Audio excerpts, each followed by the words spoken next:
ایک دن حضور سیر کرتے ہوئے باہر تشریف لے گئے۔ وہاں ایک قافلے نے پڑاؤ کیا ہوا تھا اور ان کے وہاں اونٹ چل رہے تھے۔ ایک سرخ رنگ کا اونٹ حضور کو پسند آ گیا۔ قافلے والوں سے کہا کہ بیچتے ہو؟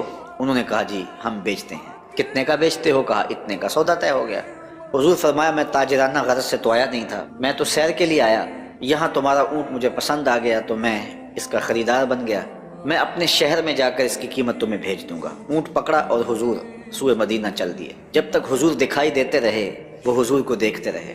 جب نظروں سے اوجھل ہو گئے تو دل پہ ہاتھ رکھ کے کھڑے ہو گئے۔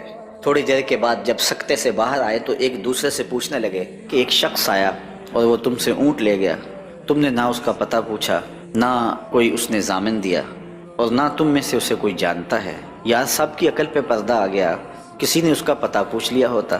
ایک بولا یار جب وہ بات کرتا تھا اس کے منہ سے پھول جھڑتے تھے۔ دوسرا کہنے لگا جب وہ مسکراتا تھا تو سامنے والے پہاڑوں پہ عکس پڑتا تھا۔ ایک کہنے لگا میں تو اس کی آنکھیں ہی دیکھتا رہ گیا۔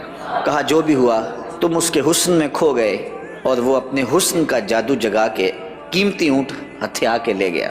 تو جب انہوں نے یہ بات کہی تو امام زرقانی لکھتے ہیں کہ اب تک خاموش بیٹھی قافلے کے سردار کی بیوی نے خیمے کا پردہ سرکایا اور ان سے مخاطب ہو کے کہا خبردار اس کے خلاف کوئی بات کی، اللہ کی قسم میں نے ایسا شخص دیکھا ہے کہ جس کا چہرہ چاند کا ٹکڑا ہے، خبردار اس کے خلاف کوئی بات کی، اس کی ضمانت میں دیتی ہوں، اگر وہ قیمت نہ دینے آیا تو قیمت مجھ سے وصول کر لینا۔ انہوں نے کہا اچھا تو اسے جانتی ہے؟ کہا واللہ میں بھی اسے نہیں جانتی۔ تو کہا پھر ضمانت کس بات کی دے رہی ہے؟ کہا جب تم سودا کر رہے تھے میں نے خیمے کی اوٹ سے اس کا چہرہ دیکھا تھا، اور جس کا چہرہ اتنا سونا ہو وہ جھوٹ بول ہی نہیں سکتا۔